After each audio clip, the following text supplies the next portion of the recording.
Hey folks, welcome to Project Gamma. At Project Gamma, we have smart conversations with smart people across entrepreneurship, technology, and cybersecurity.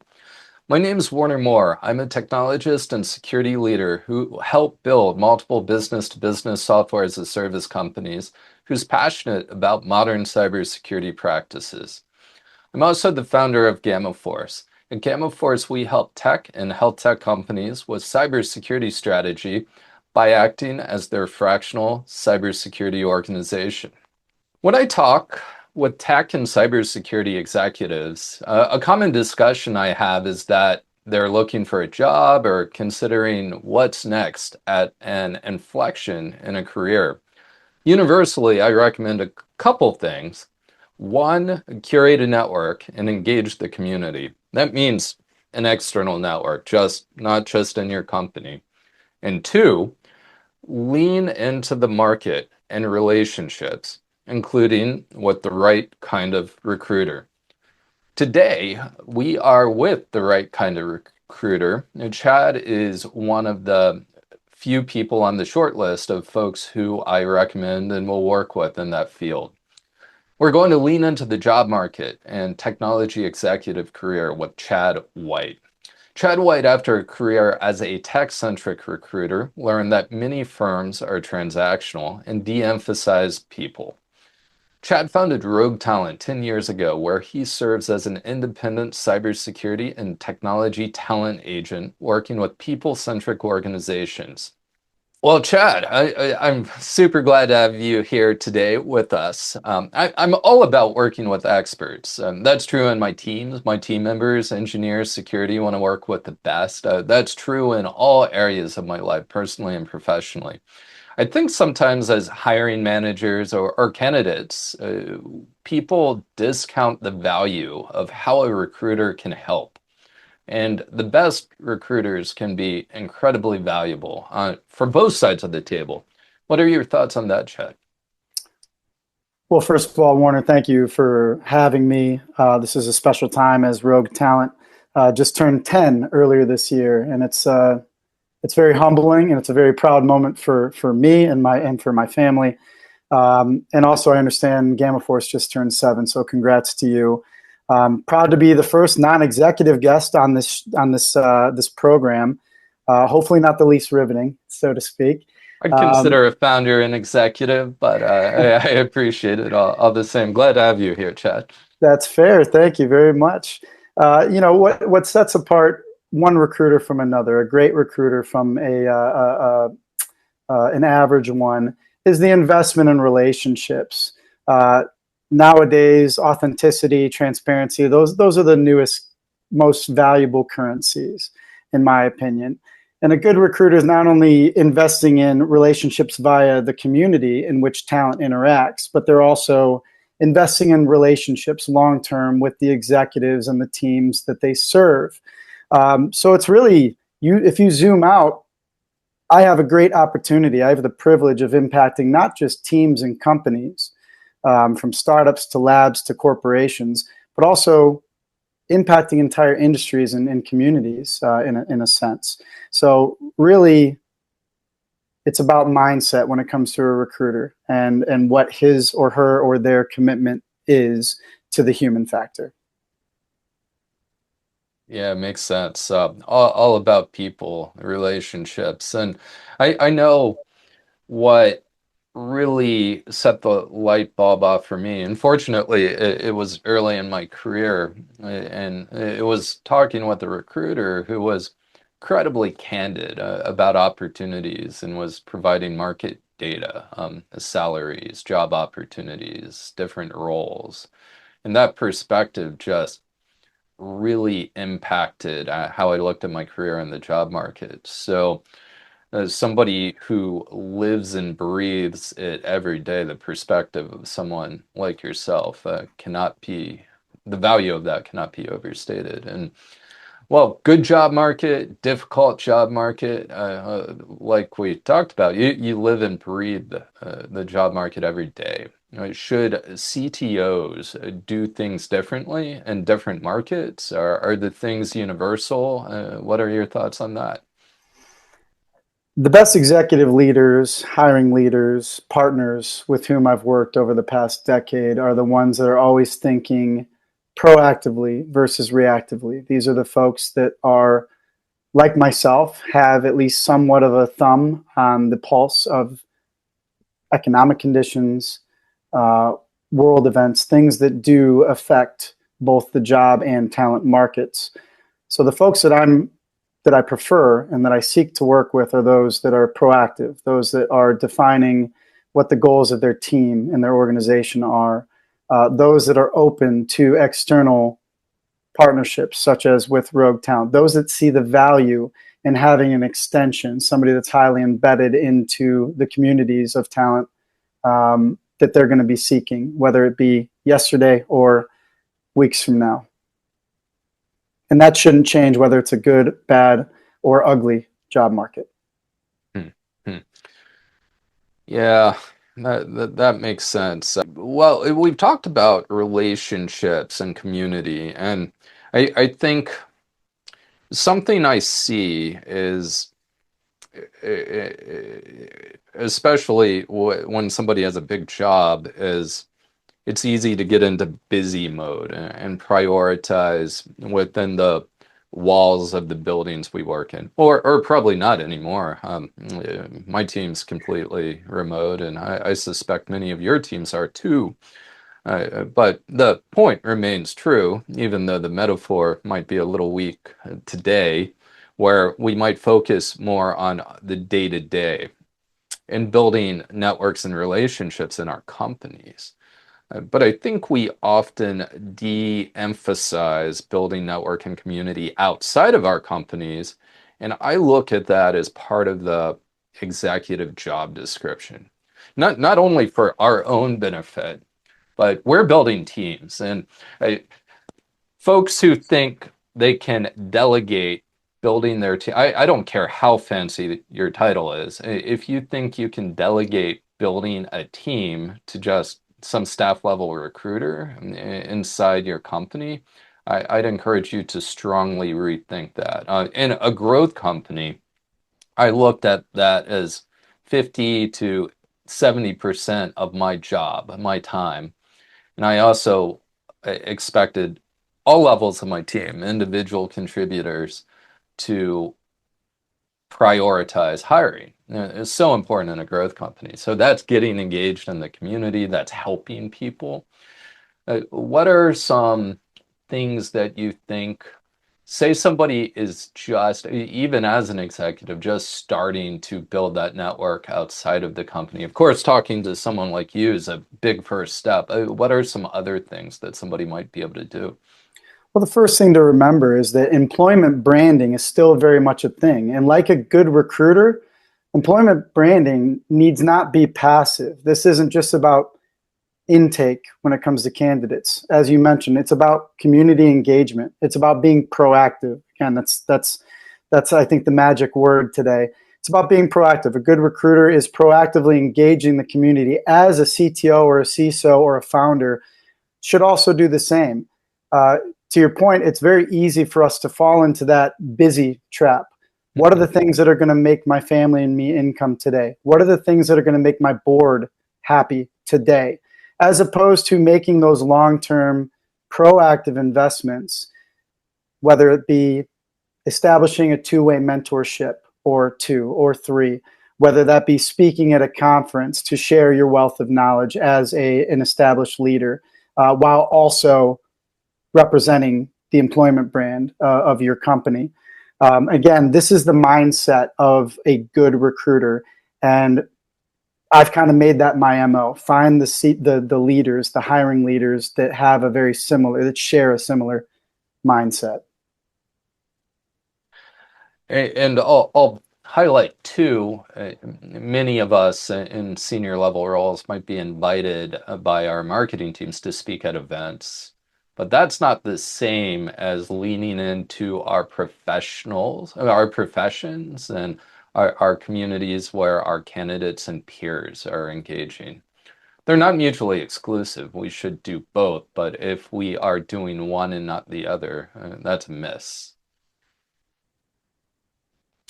And I like what you mentioned too about people there. As a technologist, frequently in the startup space, I'm talking about using tech to solve problems. Tech solving people problems frequently removes the people, which in some cases is where the value is created. I find this especially true in the people ops category, which includes recruiting. How do you approach the intersection of technology in your profession? I lean into what kind of, if we're going way back, I lean into kind of what made me fail as a salesperson, Warner. I was more about the human interaction, the human relationship, which takes investment and time.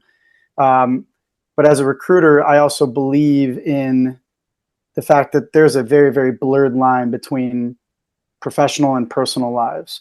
You and I became friends long ago, but that relationship started off as professional. I think what has given that legs for so long with you and with many of the hiring leaders that I've had the pleasure and honor of serving for the past decade is that we were able to embrace and lean into that blurred line with adding the personal aspect, the human aspect to the professional function of the relationship. You're creating trust, you're creating transparency, you're building a foundation upon which successes are much more, shared successes are much more probable, is the best way that I can put that. So to me, it's about blurring lines. As things become more technical and more automated, I believe that the human factor becomes more valuable. I agree, and I'd argue on the sales like relationships and the things we're talking about are just as important on the sales side, especially in B2B. But that's a different topic for a different space. But I'd say the transactional sales organizations are probably missing some things.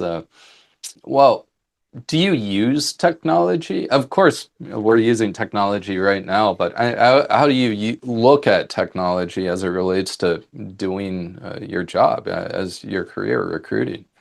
I've always leaned into keeping things as simple as possible. Why? Because it enables me to invest further in these human first relationships. It enables me to travel on my own dime to not sponsor conferences and events, but to volunteer at them, to volunteer my time as a free, putting on a free career clinic, for example. Um, if I'm tied up in all these technologies like applicant tracking systems or what we call ATS, if I'm tied up in those types of things, if I'm tied up worrying about things like automation and artificial intelligence, it's taking away from my ability to have as many touch points as possible within the community, whether that be in real life or whether that be on some of the platforms that I live on a daily basis: LinkedIn, Slack, Reddit, Discord, the places where the talent and the leaders that I serve, that's where they primarily interact, whether, like I said, conferences, events, or on a couple of these platforms that you and I are very lucky to have at our fingertips. But other than that, other than LinkedIn and a nice G Suite account, I keep things quite simple. That's also part of the reason why I've remained a one-man show for this long. You and I have had many conversations in the past about whether or not to scale Rogue Talent, but I've landed, at least for now, on the value of simplicity in this case. Yeah, I like that. It's I think all of us are inundated with automation and messages that are pretending to be authentic, and I don't have time for that. High a dollar sign name, high name variable. It's like it's a cliche for a reason, and it is all about relationships. And I think. Some things are universal, early career, later career. Just in some cases, they're non-negotiable. in the middle of early and late career, where if somebody's specialized in some areas, regardless of job market, opportunities are ample, right? I think buzzword compliance and the experience to back it up. There are times where it just comes down to doing the things, right? And there are a lot of anecdotes about finding jobs. And never have I encouraged someone to apply to a job posting as the first step. What would you tell people who are looking for career opportunities? What's a good first step? Maybe a second and third step as well. The first step for me is always internal. It's always personal. And what I mean by that is if a candidate gives me the honor of coming to me for my advice, the first thing I tell them is I ask them, have you reassessed and or redefined your goals? Have you determined recently what has meaning to you? What gives you purpose? And that can be anything from the title to the meat of a role to a company and its ethos to an industry itself. So the biggest thing always, obviously, Warner, you can imagine at this point in my career, I get solicited by candidates all the time, from entry-level folks to the C-suite. And that's the first question I always ask them is, what do your goals look like right now? I can't help you unless you've helped yourself first. The second thing is to, again, another question. When's the last time you reconnected with your community, and to what extent? Were you passive? Were you a wallflower? Or were you involved? Were you volunteering? Were you creating value in your community by offering insight and your wisdom at this point in your career? Those are the two biggest things that I'm going to point people towards. And usually it requires, I'd say about Warner, 80% of the time, people are like, let me get back to you. And I'm like, give me a call when you're ready, when you've defined these things, and when you have reestablished your foothold, your connection with the community that raised you. I love those thoughts on a few different perspectives, and I help folks all day long, right? I take calls with entry level people and people very late in their career and everyone in between. No goals, just helping out, but there's a certain fatigue for people, myself, you at times, where somebody who's not helping themselves and something I'll encourage someone to do frequently is take that first step. And if they come back, I'll help more, right? So that first step in that case is, what do you want to achieve? And that reminds me of something I kept most of my career, and I didn't do this I didn't read it in a book or learn it from anyone. It just made sense to me, where not only I have a spreadsheet, I turned it into a template so I can share it, but it's essentially what roles I'm into, what things I want to do. And it even goes so far as to do it includes a financial model around from an employee, my perspective, where I'm analyzing the total cost or total, I look at it as cost now, but the total value of my compensation package, right?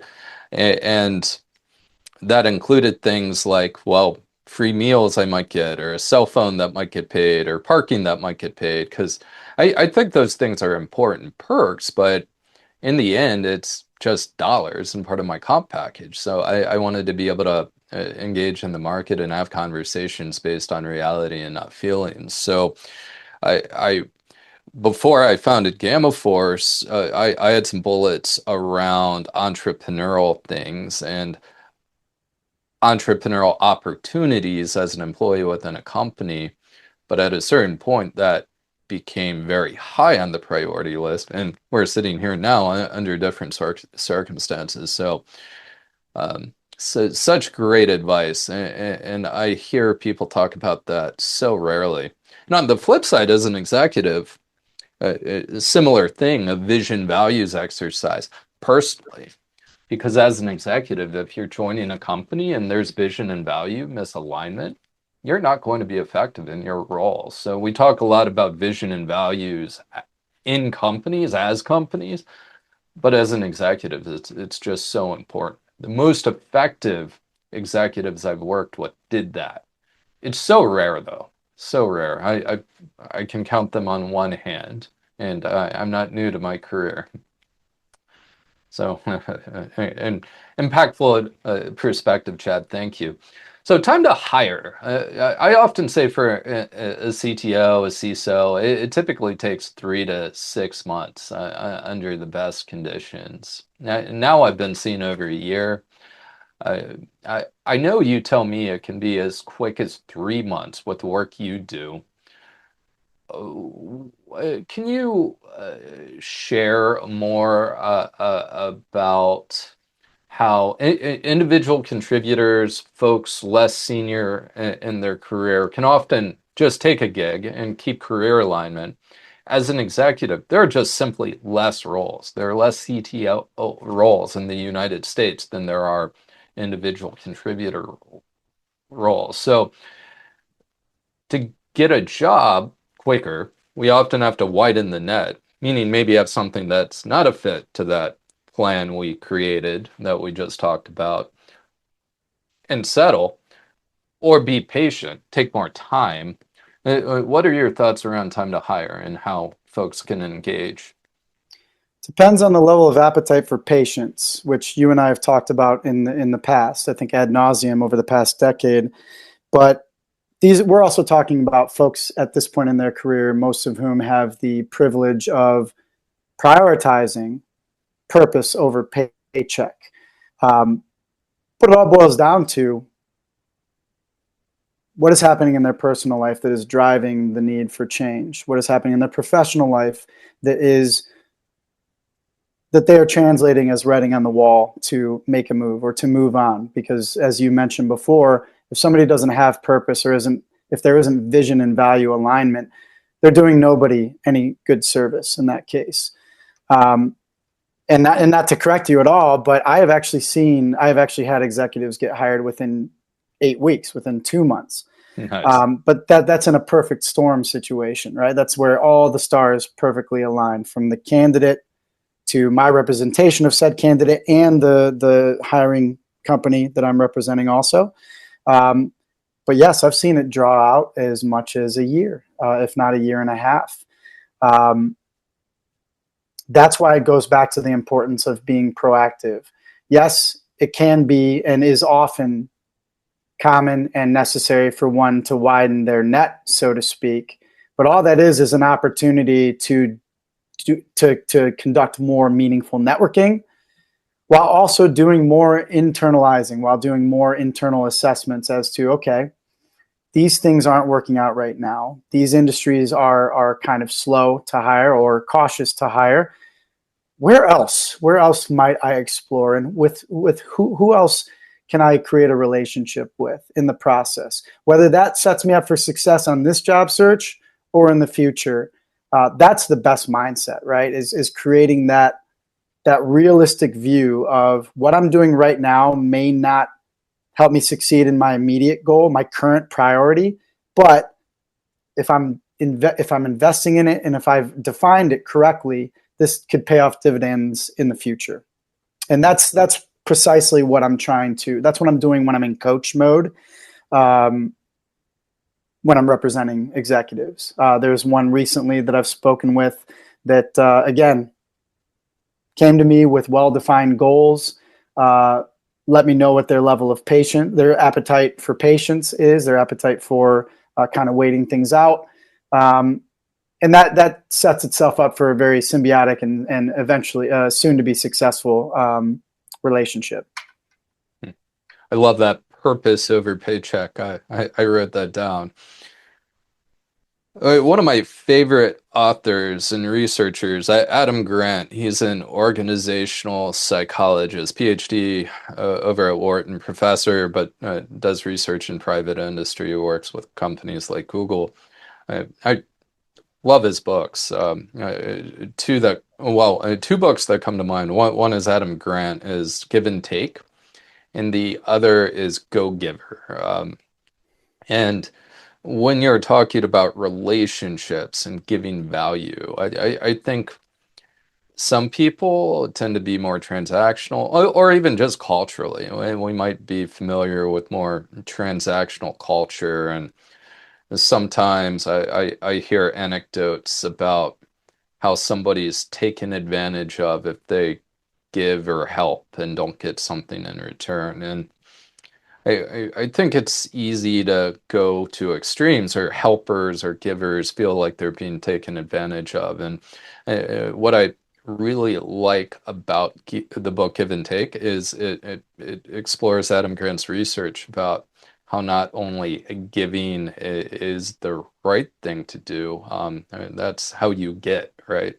And I never looked at giving as getting being the goal of giving, but there are it's easy to get fatigued helping. So some people might hear relationships and how can I help and what connections can I make, and think of it more transactionally. And if you do, I'd encourage you to explore Give and Take, or maybe consider reframing the way you look at things, because giving and helping is always a win in my book. We were talking tactically about how people can be better positioned at getting hired. And I believe in created luck, and that's was a theme in hearing, you talking about purpose over paycheck and creating luck. Uh, so 2 months to 18 months, that's a pretty wide range. How could somebody create that luck and reduce that cycle? What are the people and circumstances that you help people be most successful with? What shortens that cycle? Well, I love what led to this, what the lead up to this conversation, to this question, and I love this question, Warner. What I do is very serendipitous in nature. There's a logos, there's a fate, there's a providence to recruiting. Um, and I've always believed, from my late father, who used to say this, and I'm sure there's a reference there. I'm sure there's an author of this quote, but luck is when preparation meets opportunity. And again, that's that serendipity, right? And that really drives a lot what I do, and that's why I believe in every opportunity to invest in a relationship long term is worth it. If I may offer one of my favorite success stories. A candidate who was up and coming, leader in cyber risk compliance at the time in the healthcare industry, had reached out to me because she was looking to relocate her family back to Ohio, her young family rather. And I'll keep this as short as possible. I was unable to land her next chapter, her next role, but I invested so much time in helping her define and redefine and kind of distill down her goals. I gave her advice on the market conditions at the time. And I also like to think that I gave her hope, because her situation there was some pressure attached to it in terms of a physical reload. This was before COVID. This was before remote work was as common as it is. She landed a job herself, but she couldn't have been more grateful for what she perceived as value that our relationship had provided to her in that job search process.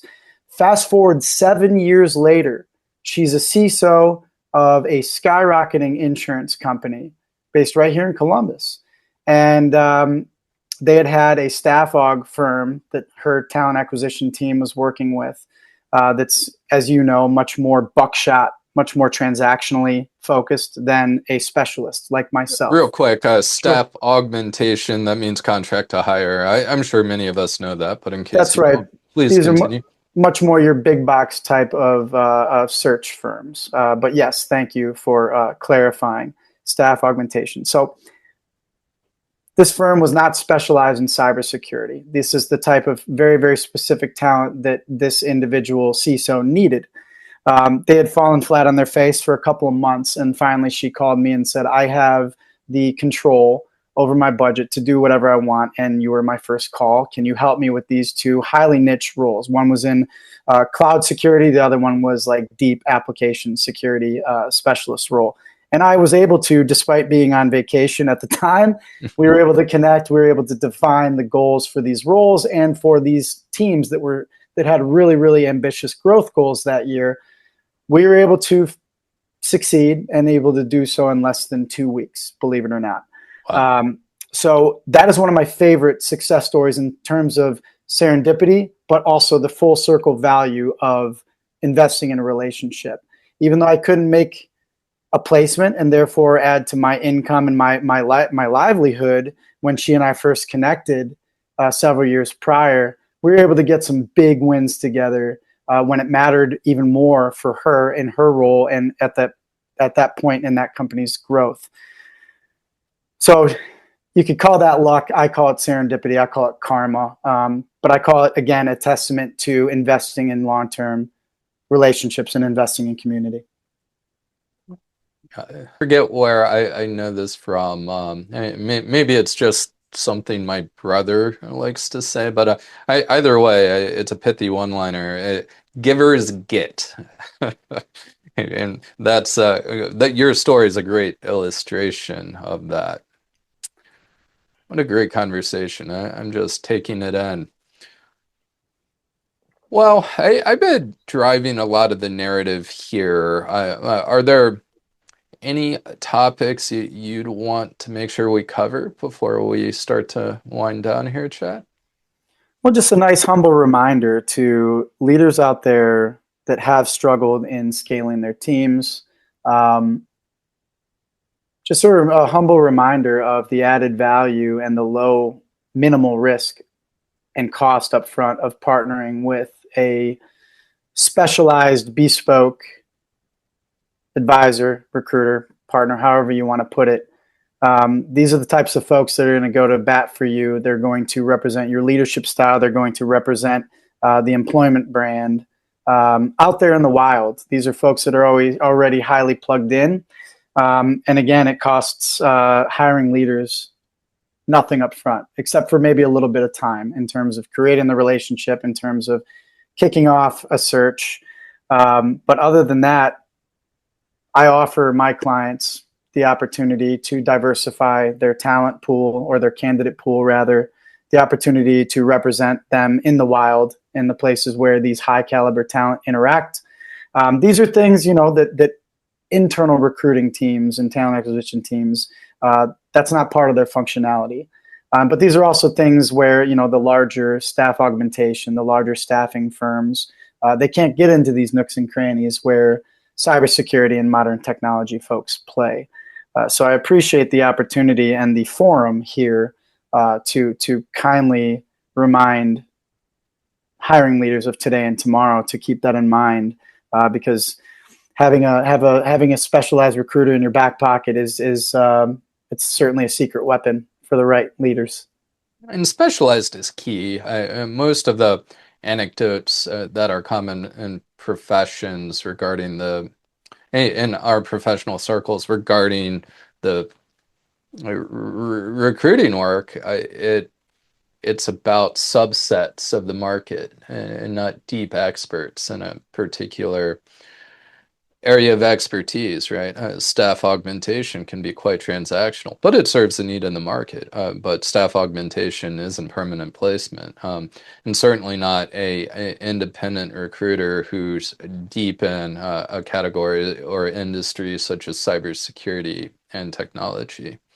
I laughed earlier when you talked about helping your CISO colleague recruit over a vacation. Like I was talking before about how I look at team building as a number one priority in a growth company. I've had conducted so many interviews over holidays and weekends, and I have this memory that sticks with me of talking to a candidate near the December holidays in my in-laws' basement, pacing back and forth. And I talked to a recruiter buddy not too long after that, and they do the same thing, right? It's part of the job description. Partly why I do that too is not to obligate people. It's making things easy for candidates. It's thinking about the candidate experience, right? I don't want to create arbitrary friction, especially in cases when we're trying to hire the best, right? The best have options in all job markets. So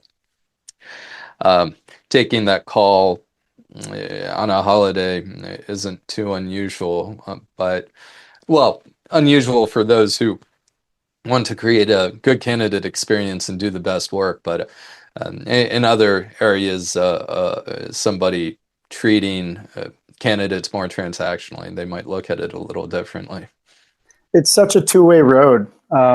It's not just, the candidate experience it's about sharing, right? It's about making somebody comfortable by showing them that you are just as invested in this conversation, in this process, as they are. So much to the point where I'm currently in Mexico. So is my Wi-Fi good? I'm not right now, but I was when I worked with the CISO. This was last year. By sharing with a candidate that, look, I'm on vacation right now, but this is something I'm so committed to and I enjoy so sincerely that, first of all, my empathy is driving my desire to make this as comfortable and transparent and casual as possible, but also to be respectful of both of our time, whether I'm on vacation or we're during the holidays, the sacred holidays. It's sharing in that experience together, as opposed to one person being on one level and the other beneath. I think that's super, super important in any type of relationship, whether it's recruiter candidate or partner and client. I think that's super important. And it also goes to show I'm not a workaholic. Again, blurring the lines between personal and professional. I think any leader, if they're considering any vendor, any partnership, they should be looking for the folks that love this stuff, that truly, sincerely love this stuff, to the point where they're willing to do whatever they need to do at whatever time, if it's feasible, of course. Reminded me of a different time on the other side of the table where I was on the mountain skiing, and I managed to get a call in on the ski slope, which I normally try not do, but as interviewing for a CTO role. A couple weeks later, I was back in town, and we caught up, the CEO and I caught up over a happy hour. But just to your point, it is a two-way street, right? And that was probably a weekday on the ski slope.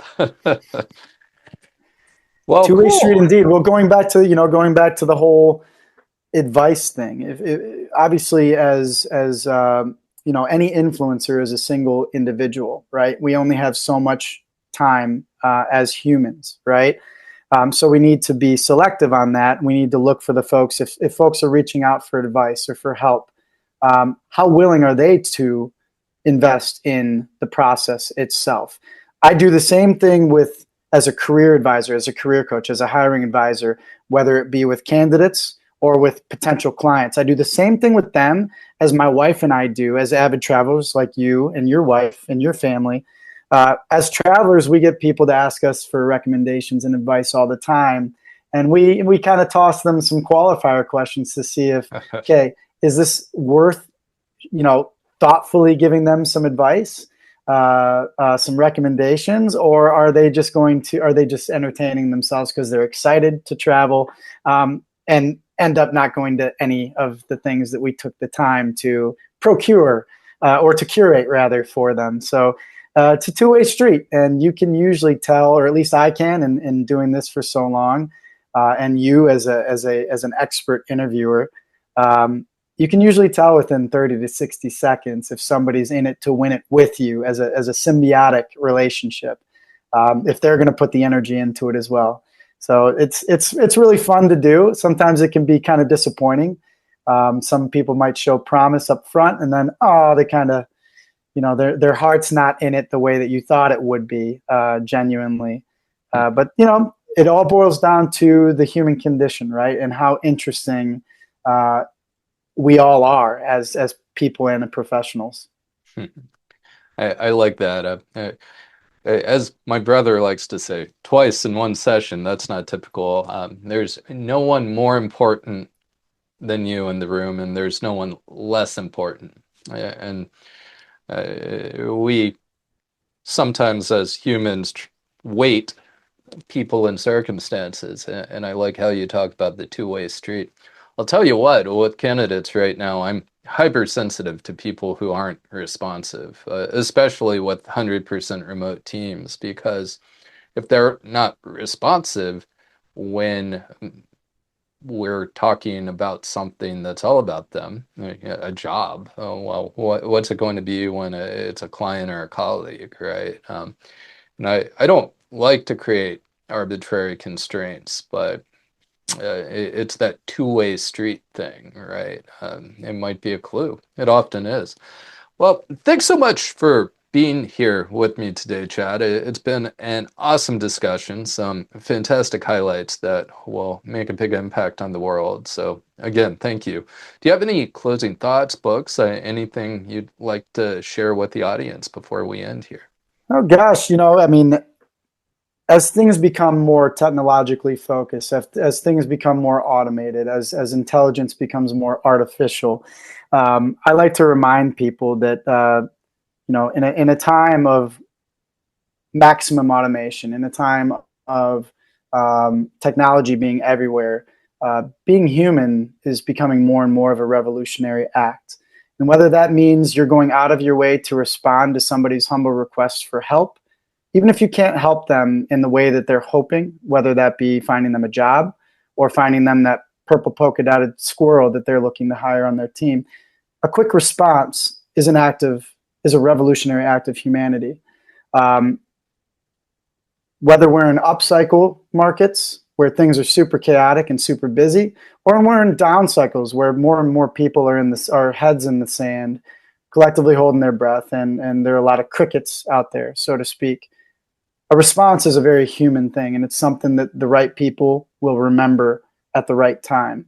And I hope that resounds with, particularly with our audience, whether it's a CTO that finds themselves in the job seeking seat, or that be a CISO that's working to scale their team. So that's my biggest thing. It's just to have people remember that talent is not a commodity. Talent is not a resource. Talent are human first. And to find, partners and consultants, bespoke organizations like Rogue Talent and like Gamma Force. Those are the ones that never forget that mantra. And if the value and the mission aligns, create that relationship. Human first, purpose over paycheck. If folks want to learn more, reach out to Chad. Rogue Talent's available at roguetalent.io. Thank you for listening to Project Gamma today, presented by gammaforce.io. If you've enjoyed this podcast, check us out on your favorite podcast platform to catch future episodes.